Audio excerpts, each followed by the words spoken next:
Welcome to the IRONMAN Insider Podcast presented by Morton. I'm your host, Matt Lieto, and today's guest is one of the most quietly consistent and respected athletes in long course triathlon. She's a two-time Ironman champion, a perennial podium threat, and someone who shows up year after year with grit, patience, and an unmatched consistency. Last year, she delivered arguably her strongest performance ever on the biggest stage in the sport with a fourth place finish at the IRONMAN World Championship in Kona. I'm pumped to have Hannah Berry on the podcast with us today. How's it going, Hannah? Hello. Good. It's good to be here. How are you? I'm doing pretty good. And that's, I wish I was, in New Zealand. You're in Taupo right now? No, I live 2 hours north of Taupo in a place called Mount Maunganui on the coast. Sweet. Yeah. Well, I wish I was in that zone. My experience in Taupo 2 years ago was pretty spectacular. Love it. Yeah, no, it is. It is a beautiful part of the world. A long way from everywhere, but once you're here, it's worth it, I reckon. Awesome. And you guys have a place in Taupo as well, right? Yes, yeah, we have a holiday house there, which we do Airbnb out a fair amount of the time, but then when I need it for races or training camps, we block it out. So it's we have it pretty well set up here, it's good. Sweet. If you want us to put a link to your Airbnb on the podcast, we can do that for you. Pretty good advertisement for it. That's awesome. Let's talk about Taupo, since we're it's going to be a big race this year. I'm assuming you're racing, but I shouldn't assume as much. Yes, I am definitely. Yeah. Awesome. You guys. How excited are you to have it seems like everybody's going to show up to that thing. I know, yeah. Incredibly excited. Obviously very used to having to travel to race all the best athletes. So it's always just such a nice bonus when, a lot of the athletes are going to be coming down to this part of the world and I don't have to travel so far. So yeah, it's going to be great. And to be honest, I'm just so excited to race an Ironman here at home again. I've missed the last couple of years just because of the season planning. It hasn't worked out to do Ironman New Zealand, but this year I've definitely made it a priority. So very excited. That's awesome. And it's hard too, because, one thing that the Pro Series does, and those races that are part of the Pro Series, it to some extent encourages athletes to go to those races, but also maybe some of those races that you'd love to keep going back to, like New Zealand, there's not as much impetus to go there. So to have that be one of the big first scores of the years is certainly part of it, right? Yeah, exactly. Yeah. I mean, that's part of the reason why I haven't raced the last 2 years is because it hasn't been part of the Pro Series. And every year I keep saying to people, New Zealand needs to be part of the Pro Series. It's so early in the year that people can get one Ironman done nice and early and it spreads all the Ironmans out. And it's just such a great part of the world to encourage people to come to. So very excited that they have decided to go ahead with that. And hoping to see lots of people come down here in March. So did we get to thank you for it coming to New Zealand this year? I don't think me complaining probably didn't have that much sway, but maybe. No, but it's also it's an iconic race, and I'm probably going to get this wrong, but I want to say it was the third Ironman, maybe the fourth Ironman in the world back in the day. I think maybe it was Kona, Lake Placid, and I can't think of the other one. You probably can. I'm not sure. I think Nice has been running for a long time as well, right? So I'm not sure where it fits in relation to that. But yeah, it has a long history for sure. Yeah, totally. And it's made to some extent, some athletes' careers, like obviously Cam Brown won that thing 47 times or something I wouldn't be surprised if he lined up as an age grouper next year for that race with all the attention. The guy still loves it, but it's, I remember watching that on ESPN way back in the day because it was such a big race and obviously a lot of attention. And it's always known as kind of if you look at the course, it doesn't look like it's going to be that tough of a course. But with that, we call it chip seal, but the roads, and it feels like, the word I can describe it, it feels like a heavy course. It's the athletes that have a lot of, just depth of strength, not necessarily just fast athletes tend to do well there. Am I far off on that? No, yeah, absolutely right. Yeah, I think it's a combination of a few things. The chip seal definitely plays a part in making it feel like actually a harder bike than what it looks like on paper. But also, being New Zealand, you also don't know what the conditions are going to be like. You could get sunny, no wind, Right. really, really hot, or you could get blowing a gale and like 15 degrees Celsius in the middle of summer. So it's kind of like a race where you have to be prepared for anything. And if you do get a certain wind direction on the New Zealand Ironman course, it is a very hard course to ride. So yeah, it can be a brutal day in New Zealand, but that's why we love it. So your tip would be maybe watch the forecast for the wind direction. Yes, definitely watch the forecast for the wind direction. I'm not going to give away clues on what wind direction. I won't. That one's myself. Yeah, I won't judge you for that. And I feel like I'm curious when a big race like that happens, and I've like experienced that as well. When it comes to your hometown, or very close to a place that you feel is your hometown, you're always exactly your response. You're like, can't wait, excited to have the best in the world race on home soil. Is there a part of you that's like, oh man, this is gonna be gnarly. I kind of wish maybe there were half as many fast people here so it wouldn't be as gnarly? Or is it because I would imagine you've always come across as a quietly, not a braggadociously confident person, but a confident athlete. And I'd imagine you have, if anything, gained confidence from, I mean, you were fourth against all the best women in the world last year. So you've got to have a little bit more behind you as far as, yeah, come at me. Yeah, I think so. I think, yeah, maybe it'll depend how I'm feeling come March in terms of fitness, but whether I'll be stoked to be racing so many of the top athletes that early in the year. But no, I mean, yeah, I'm definitely confident in my ability. I would say quietly confident. I wouldn't be shouting from the rooftops, that's for sure. But yeah, it's going to be a good day to have a lot of home support as well. And so that brings me confidence when you have all these athletes coming to your home country. So yeah, that also brings a bit of spark as well, I think. That's awesome. And I want to get more in depth of this here in a little bit, but you're totally right. And the quiet confidence is what I would use to describe you. And I think that's maybe part of the reason why people were surprised by your fourth place finish in Kona.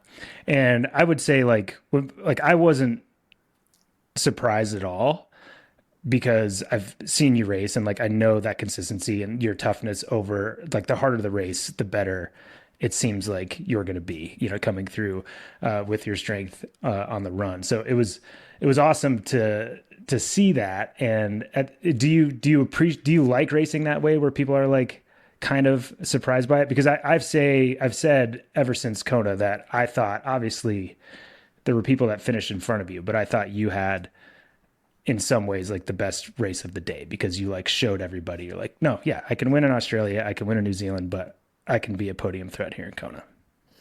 Yeah, I think so. I've always liked to be sort of the underdog and maybe not in the spotlight before races. And I think that's generally the case for me, just because like I'm not a really flashy athlete. I don't have like one discipline that is really like out there. I'm just sort of really consistent across the day. And I think my strength comes into play when it is a really hard race because I like to race smart, which maybe isn't much of a talking point, and as opposed to like someone who has an incredible run or incredible bike or incredible swim. I'm just sort of there working away and just, generally when it's a really hard day, if people fall apart, I hope that I can just race smart enough that I don't. And I'm always just kind of hanging in there behind like maybe the really top athletes who are in the spotlight for the potential win, right? So yeah, that's sort of how last year kind of panned out for me. For a lot of the year, I was just sort of consistent and like, always sort of just just hanging in there. Maybe not quite at the front, but close to it. Yeah, so hoping to kind of build on that for 2026 as well. No, that's awesome. And I think it's, I think, I'm trying to think of the word I would use or people often use to describe athletes like you. Like for me, it's like, I don't know, it's like people say blue collar or like workhorse, where it's just like consistency. It's not, as you said, not flashy per se, but you're always there. And I'm trying to think, there's another, I feel like you and Lisa Perder actually had very similar races or seasons this year, as far as like she's kind of the same, right? Like, she's not necessarily as flashy, but consistency, and not a surprise that she ended up 5th place in Kona as well. So it's, that's an approach that seems to work well. And okay, we are going to get into it now because we're talking about it. On that, like, I also think to some extent, some of the great results in Kona in some media outlets were overshadowed by what didn't happen. Right. Like the flashy athletes that, like, it was like, in spite of, like, you were 4th. Some people would say you were 4th because Taylor blew up and because Lucy blew up. And no offense to those people, but like, I don't have time for that. Right. Like that, to me, in the end, it is what you said as a smart racer. Like, and I'm not saying those 2 women weren't smart. They did what they thought they had to do to beat those other top competitors at the front of the race. And sometimes if you really want to win a world championship, you were throwing the dice. You'd be like, I'm either going to not finish or I'm going to win the world championship. And all that does is it basically points to how deep and how competitive the women's racing is right now. Yeah, exactly. I mean, there were probably, I can't remember the exact number about now, but around 6 women that honestly could have won Kona last year. It was insane. And, I was in I would say I was in a very fortunate position where, like, obviously all the attention was on those 6 women. I wasn't, like, I'm a realistic person, right? I wasn't going for the win. I was there to just produce my best day. And because I wasn't one of those top 6 women that were talked about, that's literally what I was able to do. I wasn't like pushing myself to the absolute limit, knowing that if I got it right, I would win. And if I didn't, I would fall. And there were athletes that obviously did that. And I say fair play to them. They're obviously, like Lucy and Taylor, they can win this race and they probably will win it again. But they had to push themselves to the limit to give it a go this year because the field was so strong and didn't quite get it. But I mean, for me, I just I turned up knowing that if I had a really good, consistent day, I would get a top 5. And that was like a huge improvement on the previous year results. And so that was like a win for me. Yeah, no, that's sweet. I mean, but talking about, like, it had to be crazy being like that close to the finish and being like, wait, what position am I in? Like, when it changed that quickly, like you obviously had to be a little bit beside yourself. Oh, absolutely. Yeah, it was, I mean, it was a crazy, crazy race. I don't even know how to describe it. It was so hard. And I was like barely holding on, and then being told that I was now 5th place and then 4th place. And like, I was barely even knowing what was going on, but at the same time, I was like, what is happening? And then seeing Lucy on the side, that happened earlier, and then Taylor, it was just like, oh my God, this is crazy. But it was, I mean, we got the true Kona conditions last year, and it was so hard, which is what you want. Maybe not on the day, it's at certain times you wish it wasn't so hard, but now we're looking back, it was just a crazy day. You always want it to be that Kona that hasn't happened in 20 years before the race and after the race. You never want it when you're in the race, because it is absolutely brutal. And, back to, kind of what we were talking about with how fast the women's field is in general, but how, like, you have to race a world championship a little bit differently, right? Like, if you want to win a regional Ironman, you can theoretically, and that's changing a little bit, but you can theoretically have your best day on swim, bike, and run, right? Like, to an extent, like maybe you adjust like slightly because of bike dynamics, but generally you can kind of stay within yourself and be like, I'm going to back myself on the run, blah, blah, blah. Where at world championships, you can't really do that. And one thing that I noticed when looking back a few days ago at results was like you had this swim that was a good swim, but you were just about a minute off of that front group. And I'm curious, not even a minute, if you think in any way, because when I raced back in the day, I looked at this and realized that sometimes the front swim group is a curse. And like you have to just kind of let your race develop. And I looked at, you were 12th out of the water, and in front of you, the DNFs were nuts. Sodaro, Wilms, Sanchez, Nib, Barclay. And you were the only other, I think Holly Lawrence was the only other person that had a swim near as fast or faster than you. You were the second fastest swim in the top 10. And it was like, like normally you would think the people that have the fastest swims are in the position, but I think, and you tell me if it was the fact that they were all just racing the front and just immediately outside of their limits, and that you were able to kind of, it seems like, race within yourself and then wait for obviously those chasers to come up and form a little bit of a group. Yeah, I mean, I hadn't actually really noticed that looking at the results, to be honest, that so many people had dropped out in front of me. I didn't have a great swim, and I also didn't have a great start to the bike. And maybe that was a blessing in disguise, because like I just wasn't feeling, the swim was actually very rough, and I got caught up. I was pushed back twice or three times actually in the swim, got a bit flustered, had not a great swim, but then it meant I actually came out of the water kind of on my own. Well, there were some people close by, but I didn't have that hectic transition. Got onto the bike, couldn't really find my legs for the first bit, but I just stuck to my own plan. And I think you're right. If you kind of had that feeling, but you were in a group and you were desperate to hold that group, you might push beyond what you actually should push. And in those conditions, honestly, in any other Ironman, you'd probably get away with it. But in the Kona conditions, it's just like so easy to overstep, I think, especially early on. Once the body starts to heat up, you're not going to cool it down very easily at all, especially like it's impossible. So, I mean, you could be right in the fact that doing my own thing kind of a bit in the swim because I didn't make that front group, and then again heading out onto the bike. Yeah, I mean, it's actually something also I'm very used to. I have raced numerous Ironmans now where I have been on my own for a good part of the Ironman. Even a couple where I'm basically on my own for the entire bike. And that's just the nature of racing like smaller races down here in Oceania with fields that aren't as big as what you get in Europe and America. Yeah. And so I'm very much used to just doing my own thing. And I think having learned that and developed that across my career, being absolutely comfortable and I think confident in my own ability that if I don't have people around me, I'm fine. And I think that is really something that is, beneficial for some of those races where you just have to really stay within yourself and not go beyond just to chase what other people are doing.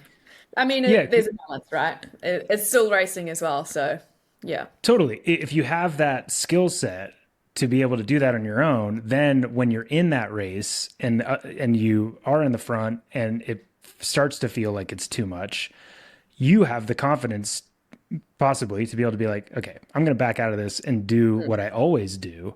And I know it's going to work instead of just hitting your head against the wall. Because again, 6 DNFs from that swim group in front of you who are all favorites. And I would say, you never want to have a good swim, but when I talk to athletes I coach after something like that, it's like, man, it's not, you might have had the race you did because of that, not in spite of that. Where often you're like, oh man, I need to get to the front. I need to ride as hard as I can. It's like, no, like that actually worked out super well for you. And then, so in that race, like, were you like pretty aware of the women behind you and like trying to let yourself settle even more because your legs didn't feel great and be like, okay, I just need to like wait till these ladies come instead of like trying to go as fast as I can while they're going to still come and catch me.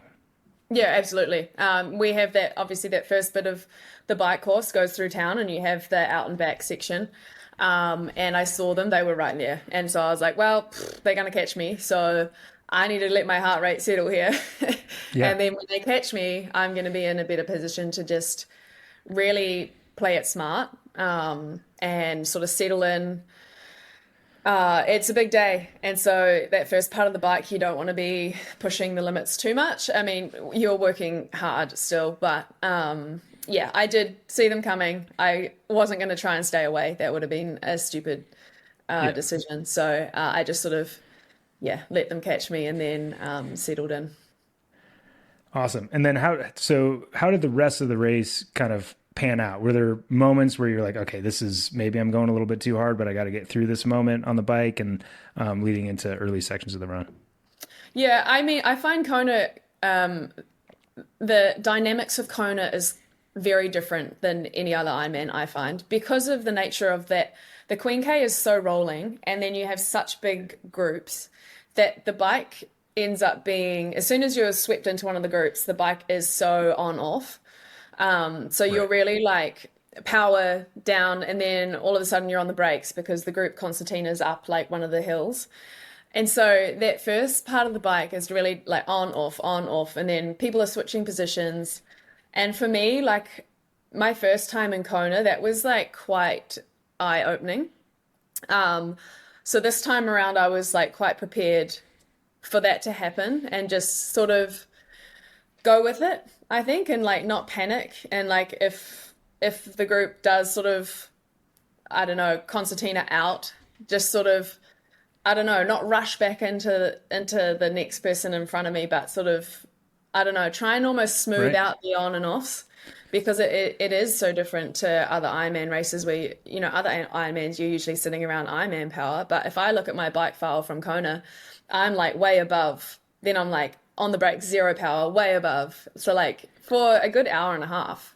Yeah, and that's the only thing. That's the only thing that I feel like can take an athlete like you, that's consistent and strong, and like that, you know, workhorse or whatever. I apologize for that, but that's the only thing that can take you away and like immediately take you out of the race, because you're not used to it. And I shouldn't say that, because you have very good 70.3 and shorter distance results, but in Ironman, you're able to do your own thing. And yeah, I think that surprises people in Kona most times. Yeah. Well, actually, I actually quite like the on off, if I'm prepared for it.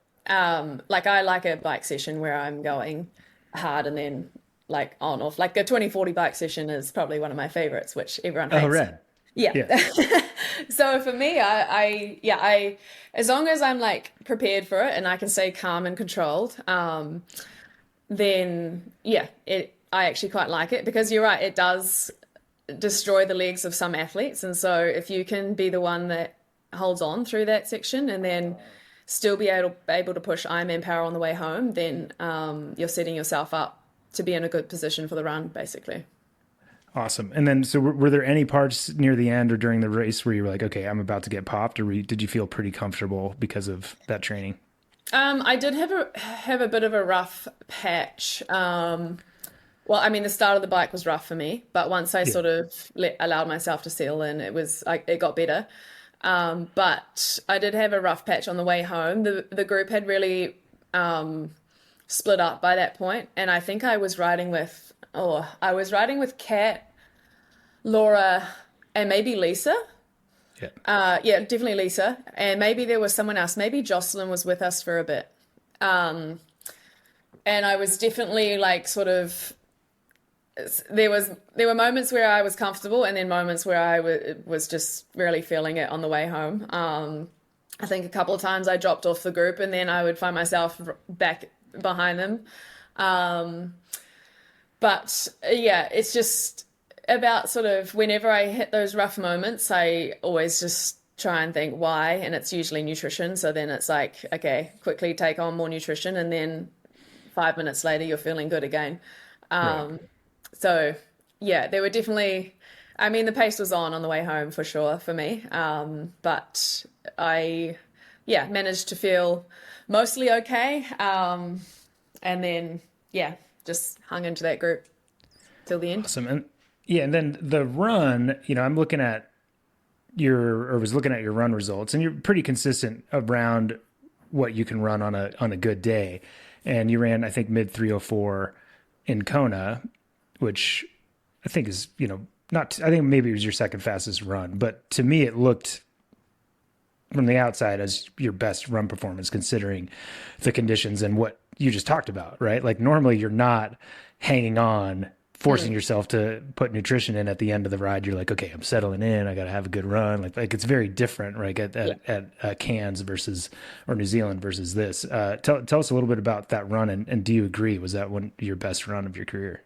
Yeah, I would definitely agree. It is my second fastest marathon time. And like you said, the conditions were brutal. And I do think the Kona run course, I personally always take a way more time through the aid stations because I need to.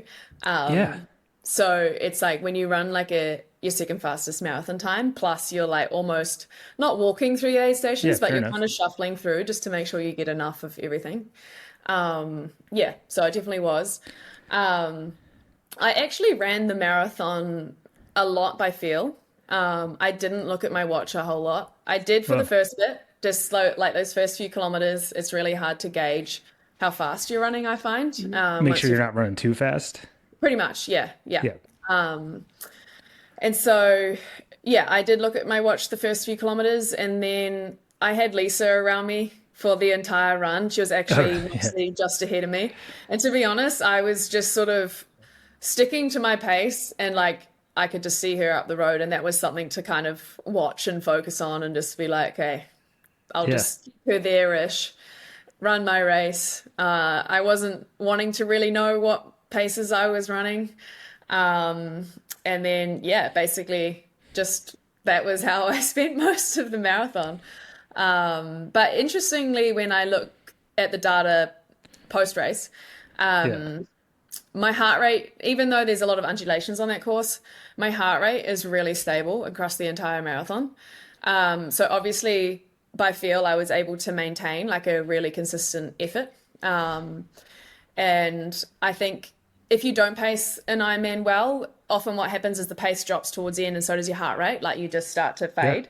But I didn't have that at all. I actually had a very consistent, the pace did drop slightly, but I had a very consistent sort of heart rate across the entire marathon. And so I think pacing wise, I do think I did really well. Obviously some people just ran a whole lot faster, but for me, I was really happy with it. Yeah, that's great. And would you think that heat adaptation has something to do with that stable heart rate as well? Like you're pretty aware because you're, taking your time through aid stations, getting ice, getting water, that I feel like you're right. Generally, your heart rate will slowly start to go down, but sometimes it has something to do with nutrition, but also like because you've spiked and you've had those tough spots and your body's increasing in temperature, that you then respond in that way, right? Yeah, totally. Heat adaptation and also just taking care through the aid stations definitely helped. I like the heat as well, and that definitely plays to my favor in Kona.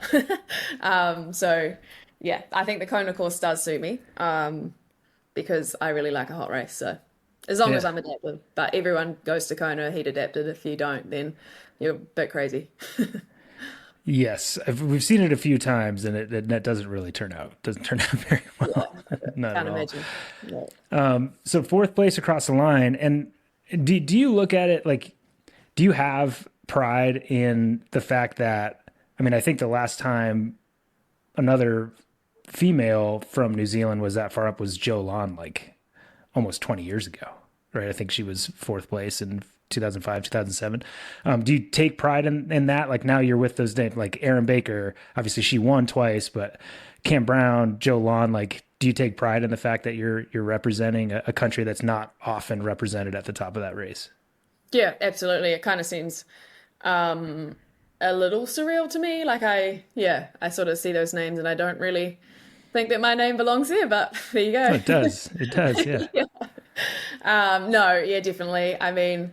Fourth place was, when I was going into the race, my husband said to me, you're fit enough to get top 5. And I sort of said to him, typical me, this is always me. I'm like, I don't know about that, don't think so.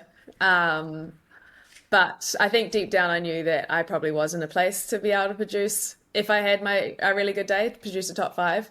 And then, yeah, to do that with the fourth place is definitely, yeah, a result that I will be proud of forever. So it's really nice. It's such a nice feeling now to have that going into a new season. You know, I have that result from last year that I can build on and I can take into the season with confidence, I guess. Yeah. So, yeah. And I think to me, and correct me if I'm wrong, but you're one that like that don't think so doesn't involve any like self-doubt, right? It's like, it's just you being realistic, being like, I don't think so. But like, there's no part of that mentality that's keeping you from doing everything you can to achieve that. No, Yeah. exactly. Yeah. That's exactly right. Like I'm sort of someone I don't need to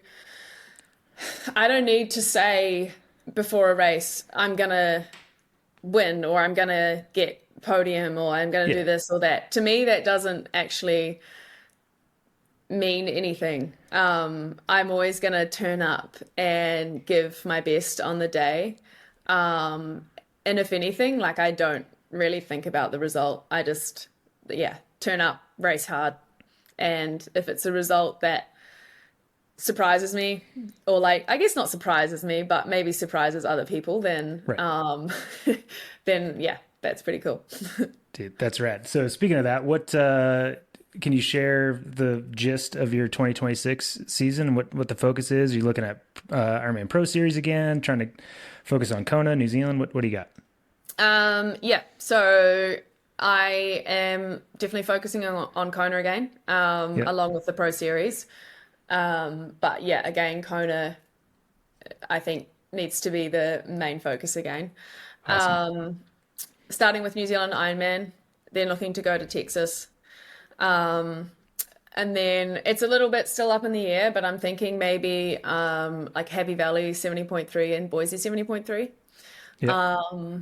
Yeah, but everything is still a little bit sort of, we could change, adapt, but definitely starting with New Zealand Ironman, wanting to do the Pro Series, and Kona is the main goal. Awesome. And I mean, you know, you were fourth place in 2024, what, like 500 or 600 points behind Lottie for the podium there. So no doubt that you can have that performance. Did you learn anything from that year on how to like develop your season that you will use moving forward to 2026? I did. I guess that year I was actually still pretty new to Ironman racing. I think I had done, prior to doing the Pro Series that year, I had done 4 Ironmans in total, and they were all very spaced apart, like a year apart. So it was a big year for me, that one, and I did arrive to the Ironman World Championships, which was in Nice that year, and I was quite tired by that point of the year.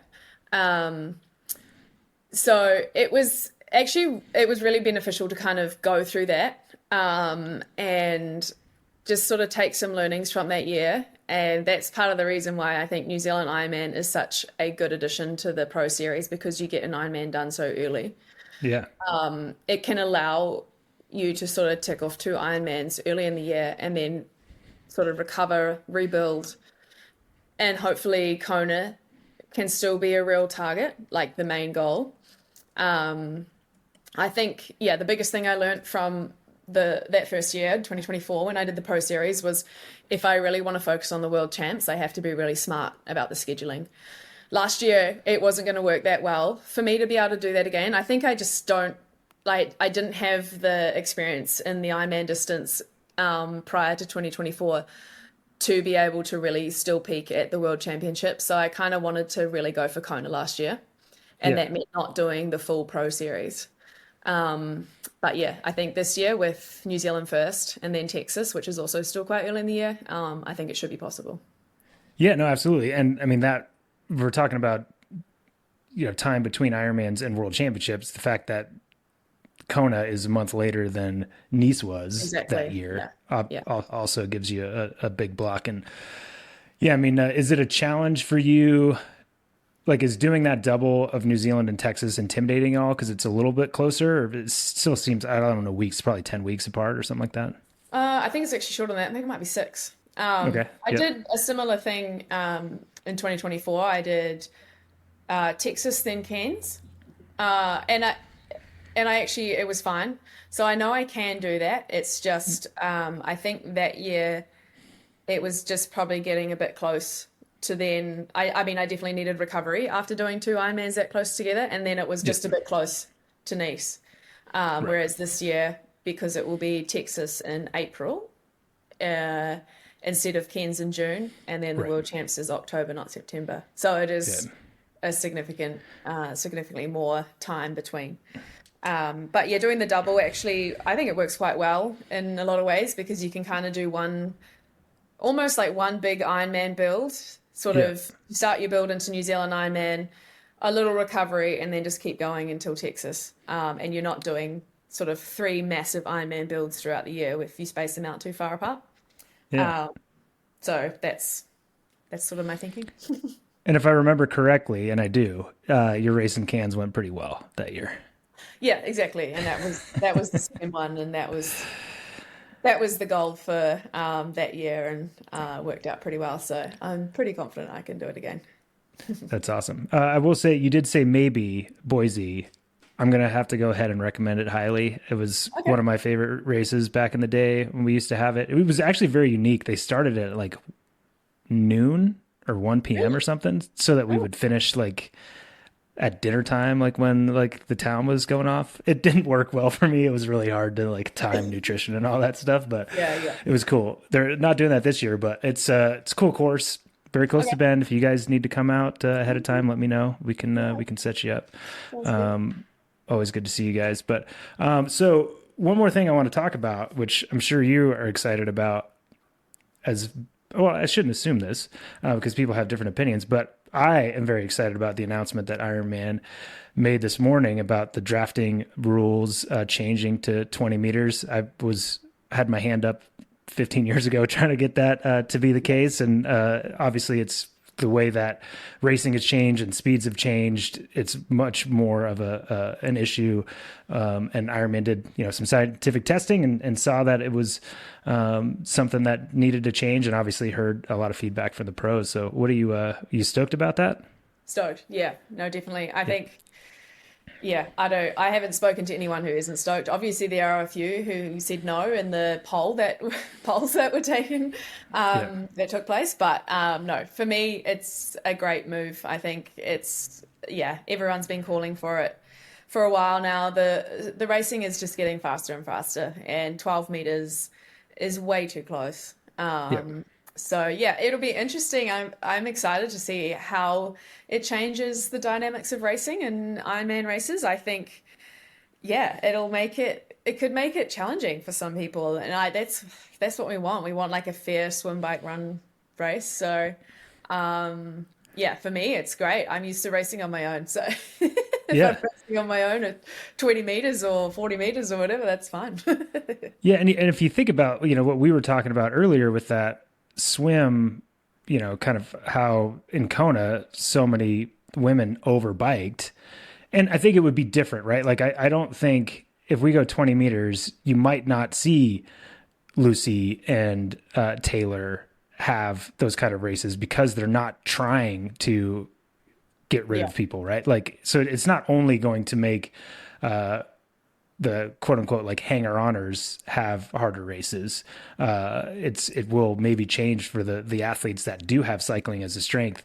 They can maybe settle in a little bit more because they don't feel like, because no matter how strong you are, if there's somebody 12 meters behind you, you're like you want to get rid of them badly. And generally that's in their favor. Right. So like, I think we'll see a lot of changes. I can't see any negatives.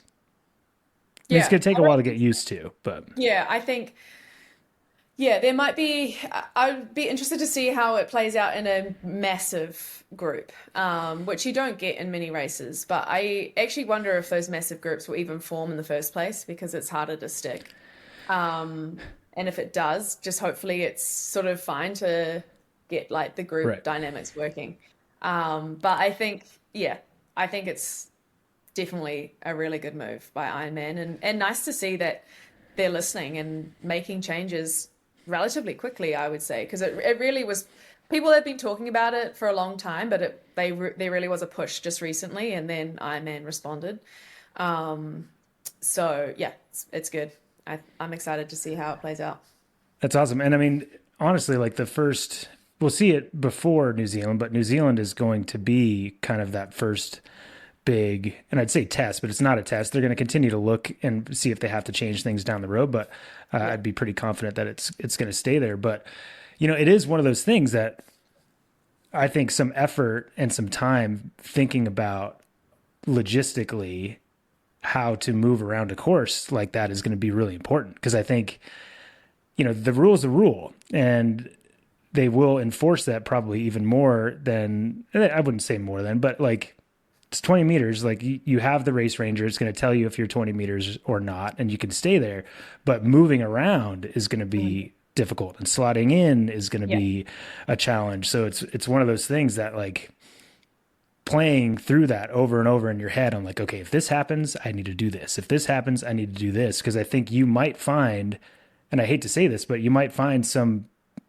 pre-race favorites getting into trouble because they haven't thought about it ahead of time. They're just gonna be like, oh, this is gonna be great. And you're like, oh no, there's 15 people in front of me that I need to pass. Like, that's gonna be hard. Yeah, the real question is going to be for the athletes, is it going to be an advantage sitting in a group of people, or is it actually going to be better to be on your own? Because say if you do accidentally go into a red light and you have to then pass, say, 5 athletes, it's a long distance to have to really push the power to get to the front. And then are you better off being on your own and just sticking to your power? Because at 20 meters, you're not getting the same advantage, right? So I guess it's a little bit to think about as professional athletes. We're used to sort of aiming to be in those groups and just sort of not losing touch, I guess, with the race. But it'll be interesting to see what the better strategy is. Yeah, totally. And I think what, I had said earlier, we talked about earlier about world championships and bigger races not being races you can necessarily just do your own race and race well. That barometer is going to change a little bit. Like maybe you can't win those big races if you do your own race, but you're possibly, when the dust settles at the end of the day, those type of athletes are going to be higher up the result sheet because of that 20-meter draft rule. Yeah, potentially. It'll be time will tell, I guess. Yeah, it's awesome. It is good. It's exciting. That's great. And so for training in New Zealand, I know you've got a dentist appointment to get to, so we're going to let you go. I had mine yesterday. Oh yeah, how'd that go? It was good. I always go in there being like, what are they going to tell me is wrong? And it was fine. So I hope the same. I hope the same for you. But are you going to do some camps up in Taupo training for this race, or is the Airbnb full? No, we've booked some time. I think the 10th till the 20th of Feb. We're in Taupo, so I will head there for a bit of change. Kyle Smith's down there too, so I'll probably link up with him, do a bit of training with him, see them. And I probably won't do a huge amount on the course, to be honest. The course roads are quite busy roads, and there's better roads to ride on in Taupo, but it's actually just a great place to go and train. The lake's beautiful, and there's some really nice quiet roads out the back if you know where to go, and running along the lake is beautiful. So yeah, we'll head there awesome in Feb and get prepared, hopefully. Yeah, that's sweet. Well, I will say I'm super excited to see, this increase of confidence and the fact that you've got that really amazing 4th place result in Kona underneath your belt, and moving into 2026 Ironman Pro Series and another big push for Kona. Can't wait to see it. Cool. Thank you. Yeah. Excited to get the year started. Awesome. Thanks for coming on, and good luck at the dentist. Oh yeah. Thank you. Cool. Thanks for having me. As I said, humble but also confident at the same time. Excited to see her put her name up with all those New Zealand legends that we've had in this sport. And she certainly deserves to have her name spoken with them. So great to have her on, and look forward to seeing what she's got for 2026. I expect good things. I do want to thank our presenting sponsor, Maurten, the official sports performance nutrition partner of the Ironman Global Series. And all Ironman athletes have access to Maurten hydrogels and solids on course in 2025. And thanks to them, we couldn't do this podcast without them. And if you like this conversation, please like, share, and subscribe wherever you listen to this podcast. And if you're on the trainer, you also can watch it on the Ironman Triathlon YouTube channel. Thanks so much for joining us at the IRONMAN Insider Podcast presented by Maurten. Keep your eye on this space for a lot more great conversations as the year chugs along. I'm your host, Matt Lieto, and thanks so much for listening in.